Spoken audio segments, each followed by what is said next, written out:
It's Southeast Union Prep Sports Plus, powered by Fairway Food Stores. We got Andy Krutzinger. We got Jack Knowlton. We got Peter Camp. We got Opie Krutzinger. And we're here to bring you guys unmatched, undefeated, and untied high school sports coverage. Jack, how you feeling today? I'm feeling good, Andy. All the Strake relays and all these names I'm about to mention have made me think. There's a podcast I listen to where, um, they their intro, it's the same thing every time they say, where we sometimes discuss Campbell fighting dodo birds and Leaky Black, and Leaky Black, the former North Carolina basketball player, Yep, and it made current me NBA think, player. like, should you start spinning that in where you name like one athlete at a time? Like, we sometimes discuss Hillcrest Academy Ravens and Ethan Biscard, or Ooh, uh that would be a lot of work one for you. I random like your name. intro. I just that thought just popped into my head. Well, my intro really isn't stuck. My intro I just switch it all the time. By the way, can I bring up a beef with you, Jack? You have a beef with me? Currently, yes. Uh-oh. I have this fake microphone because you had a real microphone, and now you don't have a real microphone when the actual show starts. What the heck? Nope. I I guess I that might be a switched beef it. with Peter. I couldn't handle the reverb. Well, now I look like a total bozo, and now everyone knows that my mic isn't even plugged Well, in. I was gonna say you could. I mean, now you've revealed yourself. You don't need to use the microphone, but you could have just gone the whole show. I should have just went the I whole show. have done that before, Really where annoying. on other podcasts where my microphone won't be plugged into my computer, and I will hold a mic and talk into it for an hour episode, and then it just was recording my computer audio, so I wouldn't feel too bad. That's tough. Well, I did. I used to have that headset, and then we didn't. I didn't. We didn't realize that it wasn't recording my voice until I went outside to take the dog out after the show, and you guys realized that my voice was like far away. Nope. Um, we're gonna talk a little track. Somebody, one of our golden boys, was at the Drake Relays for the Peter? first time. Opie? No, one of our golden boys. You, Peter, and Opie are our golden boys, but only one of you is at Drake, I believe, unless Peter went with you and I didn't know. Jack, you got to see so much Drake stuff. I just want you to talk freely about your time, what you saw, our best performers, and I'll just jump in whenever I feel like it.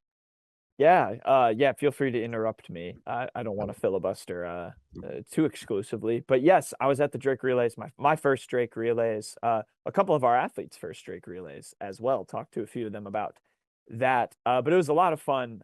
Definitely lived up to the hype. I talked to some people after going to state wrestling, being like, hey, state wrestling's one spectacle. Drake Relays is a whole spectacle in of itself, especially that Saturday where they, of course, pack it in for the high school 4x1s, have like 100 teams there. So it was a lot of fun. Was there on Friday and Saturday, running around like a maniac. Friday had a lot of events Friday morning, and then a really big lull in the Friday afternoon. Then there were only like three things after the noon hour, but was there Saturday as well. Kind of closed it down.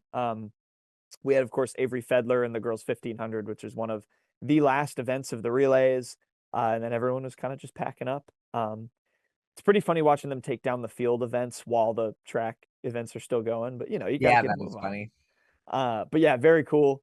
Fun to be on the field at the future home of Cale Williams, of course, Drake Stadium, and Chloe Glosser, who is one of our standout performers, as she often has been in her 4 years at Pekin. I wrote a big sidebar about that. Her and Anna Hadley got 4 top 5 finishes between them. Anna Hadley finished in the top 5 in both discus and shot put in the field. Glosser did well in the girls' elite mile, 5th in that one, and got 3rd in the 3000. So really, really big win for Pekin. That was fun to talk to them about that. So they were a couple of our big winners, but our biggest winner was, of course, as was to be expected, Washington's Grayson Hartman. Already has the second longest shot put throw in state history.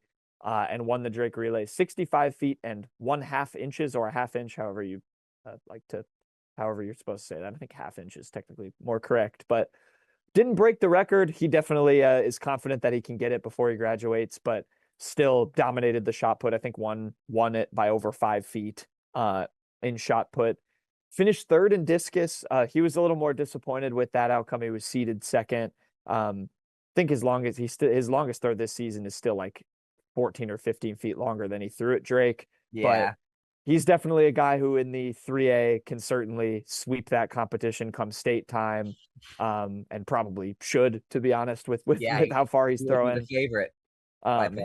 He'll be the favorite, but still at an awesome relays, and obviously just great to see a lot of hype around him with him approaching some records. And then the other big story I wrote from it was out of Van Buren County with Lincoln Bainbridge.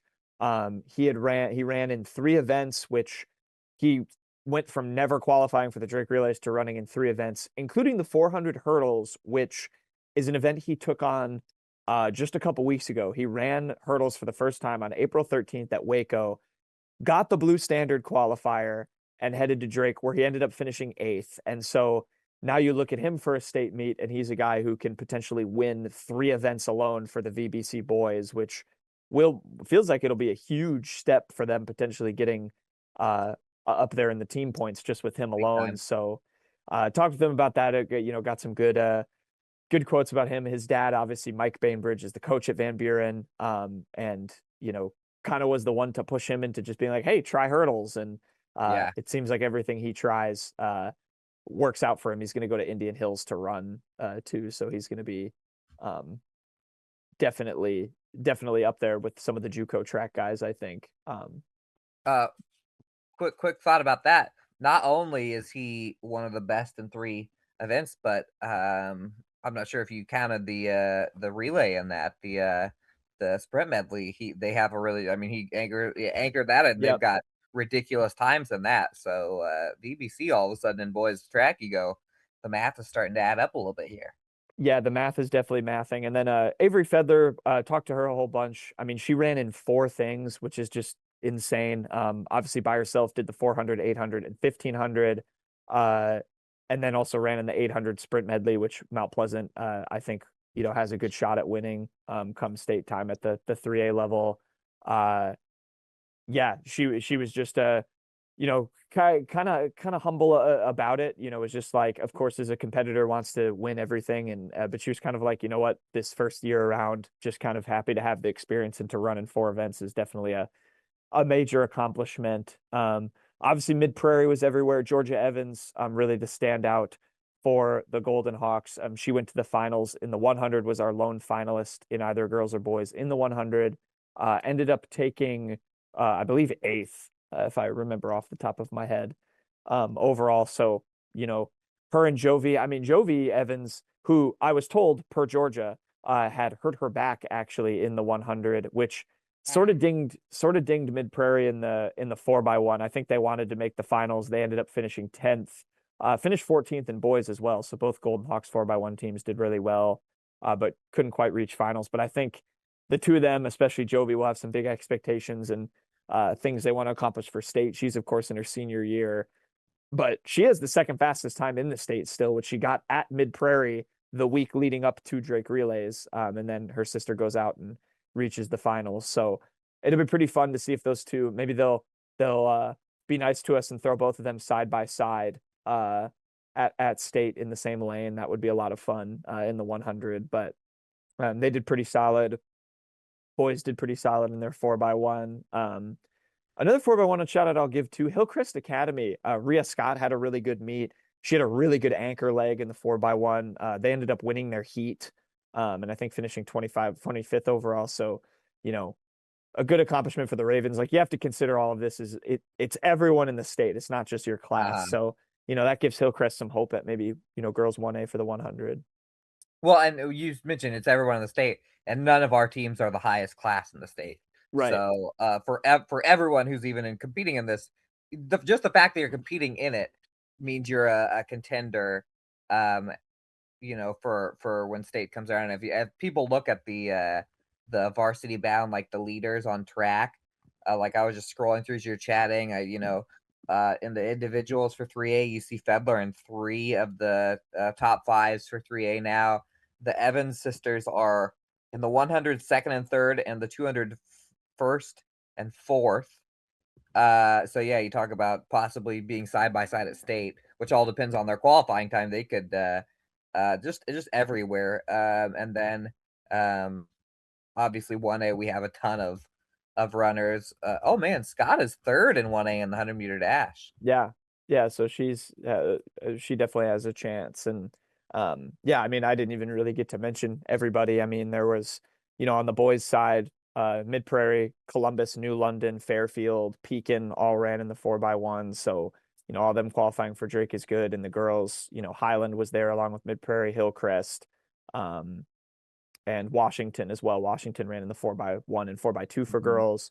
That 4x2 team, them versus Mount Pleasant will be a lot of fun. They didn't break it, but they didn't break their own record, but they already have the school record, and they've only run together. They told me.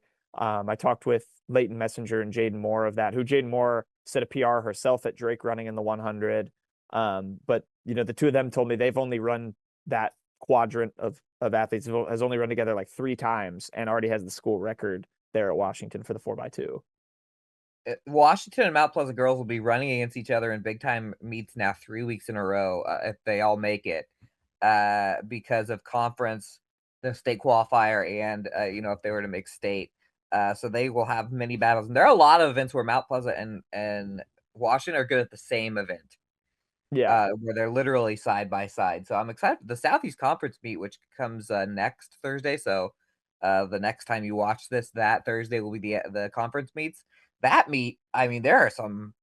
The points are going to be crazy in that because Burlington dominates in a couple of like in the throws and a couple of sprints. They have really good sprinters, and other than that, there's a lot of Washington Mount Pleasant. One thing I was going to mention because I was just scrolling through the leaders, if you just take the points that you'd get if you finished in your current spot in 1A girls, Pekin has 3 first places and a third right now just from Hadley and Glosser, Yeah, Pekin which is and Van 30-something Buren, I points. think you start talking team points and you even get in that with Mid Prairie too, because of course Georgia's Agreed. going to get you points in long jump. Thomas Luchek or Luek, I believe, for boys is good at long jump. So they have a couple of athletes in the field. And I feel bad we even haven't got to him. Like Eli Zillman, he just does this. Uh, And so it starts to feel like a footnote. But I mean, he finished fourth overall. Will definitely be the favorite in 3A in the high jump. Got to 6'6" this year, which was 2 inches better than he did at last Drake relays. And I think his career high is maybe 6'9" or 6'10" in high jump. So I think he could go for high and long jump, and he certainly has a yeah, chance at I, high I jump. I was gonna say last year, he was a little banged up towards the end, and so his long jump didn't turn out as well. But last year in the long jump, he was starting to creep up. Last year we had awesome long jumpers in 3A boys, and he was hitting crazy marks in that too. So there are a lot of first place potential for a lot of events coming up here in state. And I say that, and you still have to get through, be healthy enough, and then the qualifying not screw stuff up because Yep. people could just not even be there based on what happens at qualifying. Reminder to everyone, because people always forget this, that to qualify for state, it does your regular season time does not do anything for you. If you drop the Nope. baton in the qualifier, it is over. So it'll be a nice fun and bumpy ride the next 3 weeks as we get ready for that. Yeah. So that's about it made me want to go out there and run. I'll tell you what, it was fun hearing Mike J. It's definitely really I would have been over the moon as a kid to hear my name like called by Oh him or to hear yeah. my accomplishments read before I do a race. It's pretty cool. And saw some good college runners. There were some Olympians there. Um, Yep.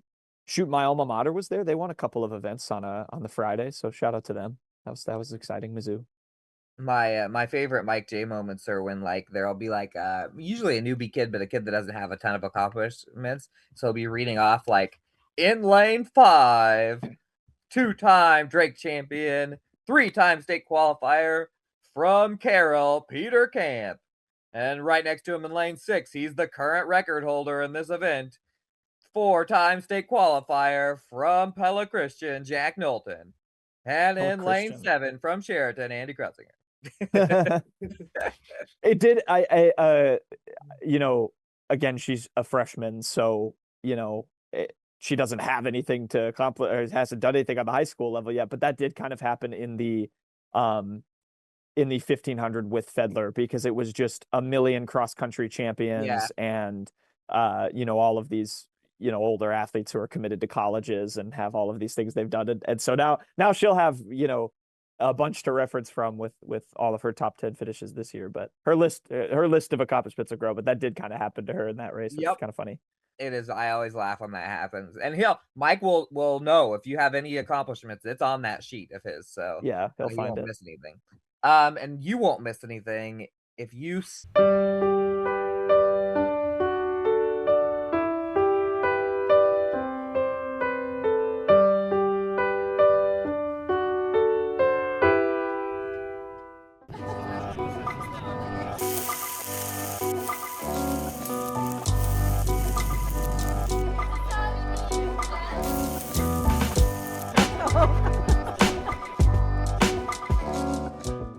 I love helping people. I always wanted to help people. That's what I love the most. We do a really good job of growing our own, but also we are able to take your skills, adapt them to what we need, or grow them as well. Our leadership group here, they are actively involved, always supportive of our new ideas and innovation here at the hospital. Washington County Hospital and Clinics. Apply today. Introducing Hy-Vee Market Grill, where every meal is a delight. Start your day with our mouthwatering breakfast options and savor flavorful lunches with friends and family. Cap off your day with our delectable dinners. Hy-Vee Market Grill, where every moment is delicious. In the heart of rural Iowa, where community matters most, the connections we make are made to last. Meet KCTC, your hometown internet, phone, and TV provider. At KCTC, we're not just about technology, we're about people. Our dedicated team are your neighbors, committed to bringing you top-tier services right where you live. We believe in giving back to the community that raised us. Experience the power of a real connection with KCTC. Join us in building a stronger, more connected Southeast Iowa. Hello, everyone. Welcome back. Southeast Iowa Union Prep Sports Plus. Andy, Jack, Peter. Zoom that just cuts out on us whenever it feels like Zoom. Screwed up my awesome segue into this B block. We're gonna talk a little soccer. Before we talk soccer, though, I should mention you got to pick up a Southeast Iowa Union this week because there are historic stories, including Jack's Drake stuff.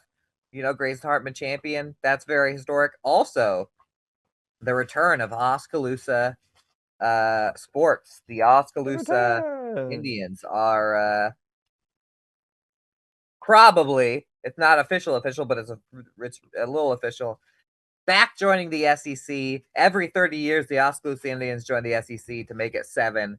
And that is happening in 2028-29. Read about it a little bit. Read what you can learn about it because there's still some voting and discussion to go on in the union. Watch all of our shows. And always trust in Fairway Food Stores for all of your grocery and meat needs. Jack, it's soccer time. You going to soccer this week? I did. I went to soccer on Monday, and I was also at soccer on Thursday. Saw the Washington girls team demolish Keokuk, although it was not a demolition really until the final 20-25 minutes. Kind of dependent on some clock issues there. But yeah, it was a 1-0 game at halftime. Jossie Carter had that goal for Washington, and then they poured 6 on in the final 25 minutes. Second half hat trick for Allie Wolf, who very fun story. I kind of asked her. She was not on the team last year, and I kind of was like, oh, why? Is it just an injury? Sometimes kids don't play and then come back to play. It happens at this level. As it turns out, she was studying abroad in Switzerland last year and did not play for Washington as a result. She was staying neutral on soccer season? Yeah. I don't know. She was playing. Oh no, she was playing in Switzerland. I did confirm. Oh, I was just making a Switzerland joke. Oh. That went over my head. That's a good one. Yeah. That's all right. Yeah, no, there was not a yeah, just want to stay neutral. But she has so very cool story for her. And came back, and obviously this year has been kind of killing it, playing defense and up at striker. Got a second half hat trick. Jossie Carter scored again. Angeline Anderson scored. Washington also missed a penalty in the first half, which you thought could have maybe come back to haunt them, but they were all good, ended up cruising, and really have a chance to potentially kind of be that second team in the SEC behind Burlington. They have a rematch with Fort Madison that was supposed to happen on Monday, that will now happen May 18th, which is a pretty big time game. Fort Madison beat Washington in their like first game of the season. It was 6-1. I feel like Washington is much improved from that. I think it'll be a closer match, but that will kind of decide sort of true second in the SEC, I think, with Washington having beaten Keokuk, Mount Pleasant, and Fairfield already, and by fairly comfortable margins. I'd trust them to kind of do it again. So that's where it kind of stands with the girls. But that was the girls game I was at. And then Monday night, I was at some boys soccer action, watched the first half of Highland Central Lee, and then thriller. Sachio Villagrana scoring the winner for Columbus, his 9th goal in 10 games to get them a win over Hillcrest. Hillcrest beat Columbus 7-0 last year, and now Columbus gets a little bit of revenge. Wow. Yeah, Columbus has got some bite this year for sure. They do. They definitely do.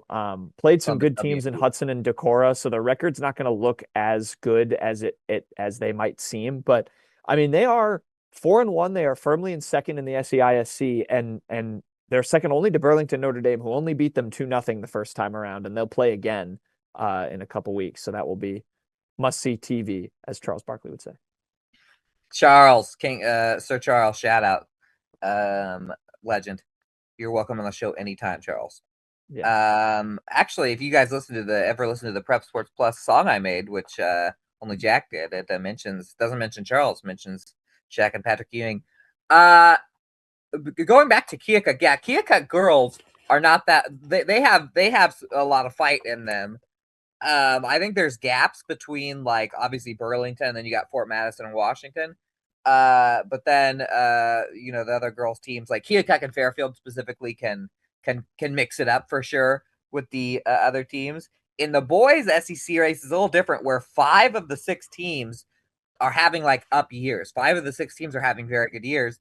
And poor Keokuk boys are in kind of a rebuilding phase right now, and they are unfortunately for them kind of getting punished for it by playing all these SEC schools. And it was Mount Pleasant versus Keokuk on Monday night on the Southeast Iowa Union Video Network. I didn't think this was going to get in because of the rain, but it was a blowout, 12-0, which means it stopped at halftime for Mount Pleasant over Keokuk. Not much to say about this one, except that Mount Pleasant got everybody in that they could. I mean, people getting goals. Zach LeBlanc, who's played goalie every second of his life, got some offense, got a goal in there. I saw he took a penalty too. He took a penalty on the second. Yeah, he did. It would have been goal number 2, and then he had to run back. So they were ready. Yeah, he missed. They were ready for to get some new kids some goals, which is funny because I talked to Rocco Russo after the game, and he mentioned that Dylan White, the captain of the Mount Pleasant boys soccer team, is in like a record chasing. Like there's records he could break scoring and score goals. Like he could break. He could keep piling up goals and break and get up there in the school list of goals scored. There were probably 3 times where Dylan was standing there with the ball at his foot and the net in a position where I could have scored it, but he was just looking around for a teammate that hadn't scored and trying to get everybody a goal, which was really fun to watch. Because towards the end of the half, I mean, Keokuk defense was worn out. They had to chase around Mount Pleasant all half, and so they were getting, and Mount Pleasant's they're subbing, if anything else, just to get more kids goals. So they were very fresh, and they had a million shots at it. And and so Jeremiah Aguma got one. He hadn't scored yet. Reyes Cardino scored. White had a few. I think White had like 5. 4. I'd have to check 4, and then a bunch of assists. Josh Aguma has been such a good little spark in there offensively for them the last few. And Mount Pleasant's rolling. They also played in a tournament where they only lost to Muscatine, an undefeated team in the Mississippi Valley, and then beat Central DeWitt 9-2. So it's kind of hard to judge Mount Pleasant. They're still not ranked. They're up in 3A, but they are showing big time signs right now, and they're rolling along. And now on Thursday, which is the day you're watching this, probably if you're watching this, the Mount Pleasant and Fairfield boys soccer teams go back at it. Fairfield beat Fort Madison 2-1 last Thursday. Fairfield is in second place by 1 game. They have only lost one. In fact, Fairfield's only lost one game, period. That one goal loss at Mount Pleasant. Now they host Mount Pleasant, and the Highway 34 rivalry takes another chapter of greatness, as that could be huge in the SEC slate. We still have a whole schedule left, but lead is on the line on Thursday. Oh, and then Mount Pleasant also did play Keokuk girls. They only lost 4-1. They're talking about rebuilding. It's basically an all new team this year, and they were only down 2-1 at halftime. So a nice little jump for them since the last time they played Keokuk. It was a lot worse. So there you go. There you go. Soccer. There you go. Soccer. Headers, crossing. I have a funny story before we go to break. It's a soccer story. As you guys know, some people know my children are in soccer. I put my 4-year-old in the car yesterday. My oldest kid's more like naturally skilled soccer. 4-year-old's getting better, and but she loves playing soccer, and she's a very coachable kid. Like she is just she is lockstep with her team. She loves being on the team, and she's a great teammate. I put her in the car seat. I said, Molly, hey, I'm going to be back a little early today. Maybe we can go out and I can teach you some tricks for your soccer, because your soccer game's on Thursday.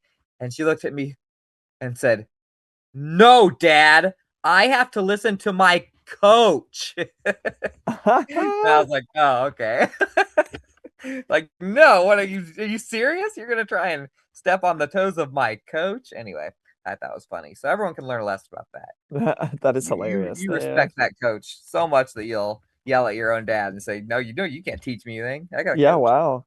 What the heck? So shout out Hattie Rowan, former state qualifying Mount Pleasant softball player who is the coach of my daughter's team now, all these years later. When we come back, we're going to talk a little tennis, a little golf, and then we're going to talk a little bye-byes. So see you soon. Attention Hy-Vee shoppers, introducing Hy-Vee Perks, your ticket to exclusive savings and rewards. Access exclusive perks, prices, earn gas discounts, and unlock special deals. All this for free. Join Hy-Vee Perks today and start saving. At Seafirst Credit Union, we're all about making connections, like how we connect you with a flexible financing you need to install that all-season room or remodel your kitchen with a home equity line of credit. Connect with Seafirst today and see why together is better.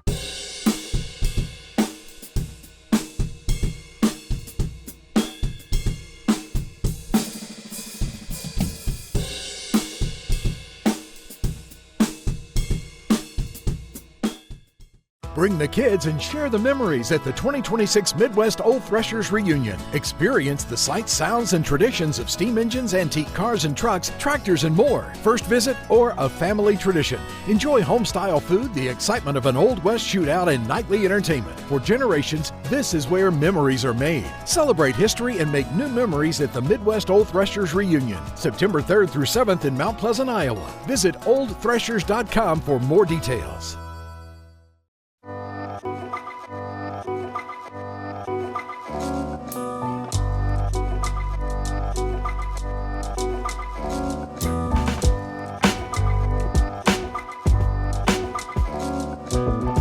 Hello, everyone. Welcome back. Southeast Iowa Union Prep Sports Plus, powered by Fairway. Still using my fake mic. Jack, I'm going to throw some tennis at you. Ready for this?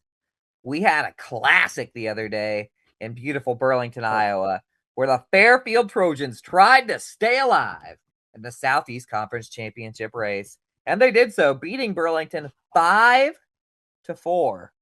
Ooh. Which is as close as it comes, obviously.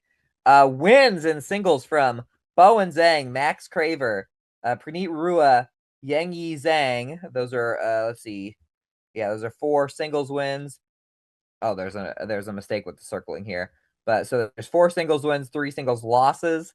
They just needed 1 in doubles, and Rua and Craver take it 8-2 to lock that thing up. Fairfield now 4-2. Couple games behind Mount Pleasant, and guess who the Fairfield Trojans host on Thursday night? Sounds like it's Mount Pleasant. the Mount Pleasant Panthers. 2 games going on SEC-wise with a lot of conference championship stuff on the line. Mount Pleasant played Fort Madison, who was shorthanded even more than usual because they usually have more than 4 kids. They only had 4 kids. Fort Madison did. Mount Pleasant was a little shorthanded as well. They're the same where they have a lot of kids that play multiple sports. But you only have 4 kids, you're done immediately because that's only you have to go undefeated, I guess. 1, 2, 3, 4. Yeah, you have to go undefeated, and Fort Madison did not. In fact, Mount Pleasant wiped out Fort Madison. So since Fairfield beat Burlington, Fairfield has to beat Mount Pleasant and hope that the Panthers lose probably to Burlington to lock up a share of that championship. And the math is definitely mathing for the Panthers right now. So we will see what happens in that. And if anybody wants some girls tennis, reminder, doesn't exist anymore in the spring. Go back to our fall shows. Yeah. Jack, you got some golf? I do have some golf. I've got some updates from the world of Washington in boys golf because they continue to dominate. They entered a quad at Lone Tree last Thursday. They finished first, competed against Lone Tree, Winfield, Mount Union, and Highland. Caleb Orr actually won the meet overall for Washington at junior at -1. Drew Conrad was second. Rajan Roth third. Grant Anderson for Winfield and Carson Brown tied for fourth. So good stuff there from Washington. And then they went and took third in an Oskaloosa invite that included 14 teams, finished behind Pella and Grinnell. Rajan Roth, Drew Conrad, both tied for third at +1 on the day. So the Washington boys golf continuing to really dominate the competition. They've got one more conference meet left. It is on Thursday in Keokuk. I think actually it's being played in Illinois. I've been told from a source that I think is actually happening in Illinois and not in It Keokuk. is Hamilton, Illinois. The Southeast Iowa Conference will be decided in the state of Illinois in this the state year. of Illinois. There's a green that is messed up at Keokuk so bad that they would have to like hit the balls onto the green, like near the green, and then switch to hole. It would be a disaster. Oh my god! So Yeah, you can't do that for a instead of tournament just like like skipping over Keokuk, they're just going to go ahead and play. Hey, I played at Hamilton for 7 or 8 holes, and then my friend's kid at home got sick. We had to leave early. Very nice course. Very nice course. But very funny that the Southeast Iowa Conference is actually happening in Western Central Illinois. By the way, Hillcrest Academy Winfield Thursday golf. Yep. SEISC Must lead see on the TV, line. folks. Boys. SEISC Winfield Mount Union has not lost a conference duel meet in 2 years. They sure haven't. Shout out Mitch Walks. Uh-oh. Battery's running low. So I better go quick. And I was going to read off the Fairfield invite results for Friday, April 24th. We had 3 teams going at it. Van Buren County, Mount Pleasant, and Fairfield all in-house at Fairfield Golf and Country Club, along with Keokuk, Albee, and Fort Madison. Check this out, Jack. This is boys, by the way. We've seen a lot of this in the girls. 6 teams, 18 strokes separate these 6 teams. First place, Keokuk 315, Van Buren County 316, one off. Albee at 318, Mount Pleasant 325, Fort Madison 332, Fairfield 333. So Fairfield finished 18 strokes behind the leader, the champs, and they got 6th place. Leo Urach, number 2, individually for Van Buren. Van Buren actually had 3 of the top 6. There was just a little gap before the 4th.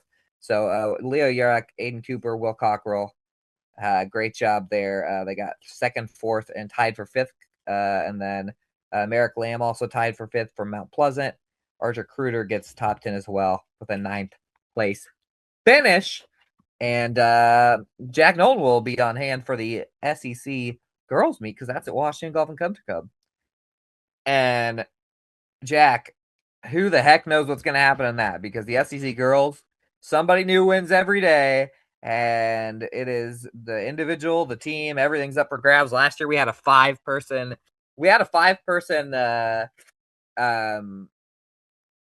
playoff round for the individual title in Mount Pleasant, but a lot of those were Keokuk girls. The team thing was done. Keokuk had won it.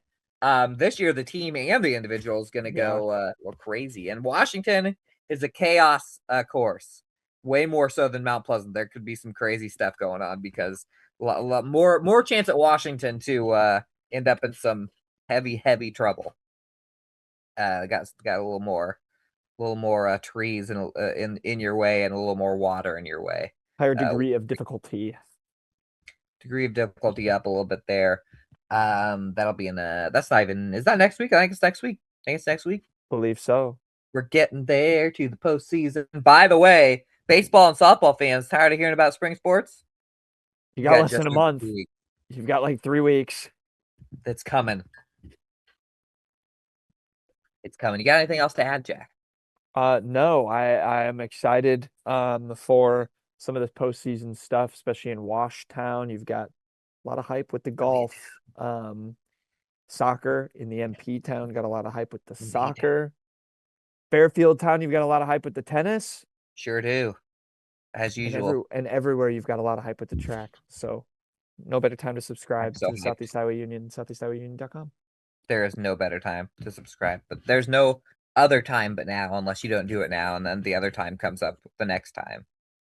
But it's very easy. southeastiowaunion.com. I mean, come on, guys. And you know what? I won't even if you have to use those newspapers for anything else. My dog got sick the other day. If I, don't even care. Use my sports stories as long as you buy the paper. Go ahead. Wait for a column where one of our faces on there and put that face, just stinking Big Daddy, that stuff. Newspapers they do a lot. Jump out of a plane, you got enough newspapers, you probably float to the ground.